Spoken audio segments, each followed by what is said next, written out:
Breaking news. Hyderabad నగరం మరోసారి కాల్పుల మూతతో ఉలిక్కిపడింది. కోటిలోని ఎస్బీఐ ప్రధాన కార్యాలయం వద్ద పట్టపగలే దుండగులు బరితెగించారు. ఉదయం 7 గంటల సమయంలో బ్యాంకులో నగదు డిపాజిట్ చేసేందుకు వెళ్లిన రషీద్ అనే వ్యక్తిపై గుర్తు తెలియని వ్యక్తులు గన్తో కాల్పులు జరిపారు.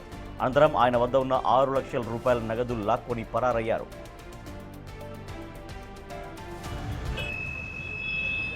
ఈ కాల్పుల్లో తీవ్రంగా గాయపడ్డ రషీద్ను వెంటనే సమీపంలోని ఆసుపత్రికి తరలించారు. సమాచారం అందుకున్న వెంటనే సుల్తాన్ బజార్ పోలీసులు ఘటనా స్థలానికి చేరుకొని వివరాలు సేకరిస్తున్నారు. బ్యాంకు పరిసరాల్లోని సీసీటీవీ కెమెరాలను విశ్లేషిస్తున్నారు. రద్దీగా ఉండే కోటి ప్రాంతంలో, అది కూడా బ్యాంకు మెయిన్ బ్రాంచ్ ముందే ఈ ఘటన జరగడం స్థానికంగా తీవ్ర భయాందోళన కలిగిస్తోంది. నగరం వదిలి వెళ్లే మార్గాల్లో పోలీసులు తనిఖీలు ముమ్మరం చేశారు. దోపిడీ దొంగల కోసం స్పెషల్ టీమ్స్ రంగంలోకి దిగాయి.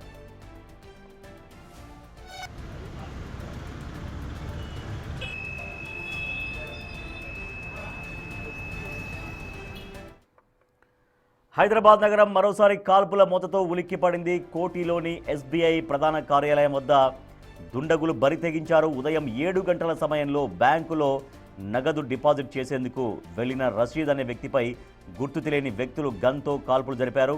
సో ఇప్పుడు ఏటీఎం మిషన్స్లోనే క్యాష్ డిపాజిట్ మిషన్స్ కూడా ఉంటున్నాయి. సో దాంట్లో క్యాష్ డిపాజిట్ మిషన్లో అది ఎప్పుడైనా నగదు దాంట్లో వేయొచ్చు. సో దానికోసమని ఉదయం 7 గంటలకే వెళ్ళినటువంటి రషీద్ అనే వ్యక్తి పైన కాల్పులు జరిపారు గుర్తు తెలియని దుండగులు. అనంతరం ఆయన దగ్గర ఉన్న 6 లక్షల రూపాయలు నగదును లాక్కొని పరారయ్యారు.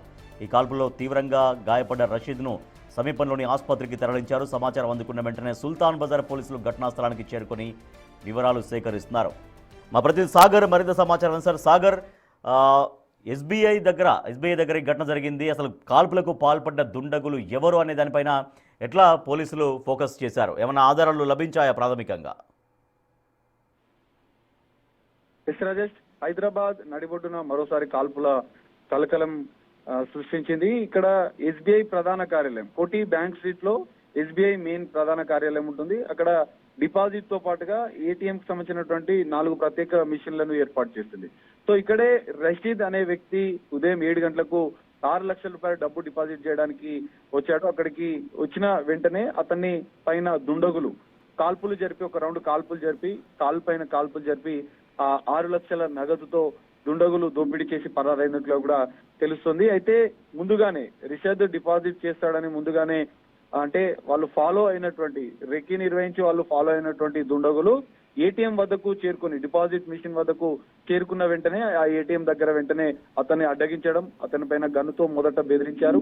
అతను డబ్బు సంబంధించినటువంటి బ్యాగ్ ఇవ్వకపోవడంతో అతని పైన ఒక రౌండ్ కాళ్ల పైన కాల్పులు జరపడంతో ఆయన కాలుకి తీవ్రంగా గాయాలయ్యాయి. వెంటనే ఆ బ్యాగును తీసుకుని అక్కడి నుంచి దుండగులు పరారైనట్లు కూడా తెలుస్తుంది. ఇప్పటికే సెంట్రల్ జోన్ పోలీసులు, స్థానిక పోలీసులు సంఘటనా స్థలానికి చేరుకున్నారు. క్లూస్ టీం కొన్ని ఆధారాలు సేకరించింది.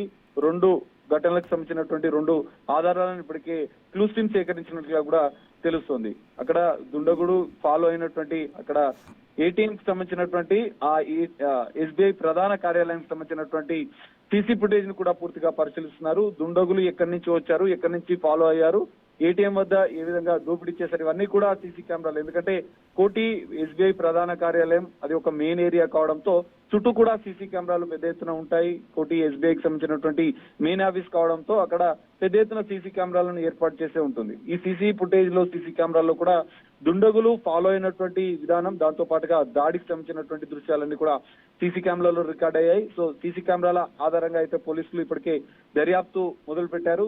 ఎక్కడి నుంచి ఫాలో అయ్యారు, ఇక్కడికి వచ్చిన అనంతరం ఏం జరిగింది, ఎంతమంది దుండగులు వచ్చారు, ఎలా ఫాలో అయ్యారు అన్న అంశాలపైన కూడా ఇంకా దర్యాప్తు కొనసాగుతుంది. కొన్ని ఆధారాలను ఇప్పటికీ పోలీసులు సేకరించిన నేపథ్యంలో దుండగులు పట్టుకుంటామని చెప్పి కూడా పోలీసులు చెప్తున్నారు. ఒక దోపిడీ కలకలం అయితే మరోసారి హైదరాబాద్ లో కలకలం సృష్టించిందని చెప్పుకోవచ్చు.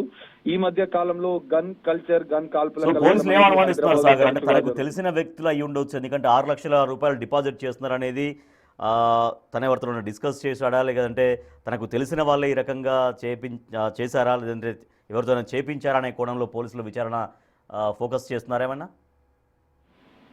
ఖచ్చితంగా ఇక్కడ బాధితుడి స్టేట్మెంట్ కూడా రషీద్ స్టేట్మెంట్ కూడా పోలీసులు ఇప్పటికే తీసుకున్నట్లు కూడా తెలుస్తోంది. ఆయన ఉదయం ఇంటి వద్ద నుంచి స్టార్ట్ అయినటువంటి అనంతరం కూడా ఎవరెవరు ఫాలో అయ్యారు, ఎలాంటి అనుమానాలు ఉన్నాయి, తెలిసిన వారికి ఎవరైనా ఈ విషయం మీకు తెలుసా అన్న అంశాలపైన కూడా బాధితుడి స్టేట్మెంట్ ఇప్పటికే తీసుకున్నట్లు కూడా తెలుస్తుంది. ఎందుకంటే తెల్లవారుజామున 7 గంటలకు ఒక వ్యక్తి డిపాజిట్ చేయడానికి వెళ్తే మిగతా వాళ్ళకి తెలిసే అవకాశాలు చాలా తక్కువగా ఉంటాయి. సో ఇక్కడ తెలిసిన వారే ఈ దోపిడీకి పాల్పడ్డారా లేదంటే ఎవరైనా ముఠా పన అనేది కూడా పోలీసుల దర్యాప్తు తెలిసే అవకాశం ఉంది.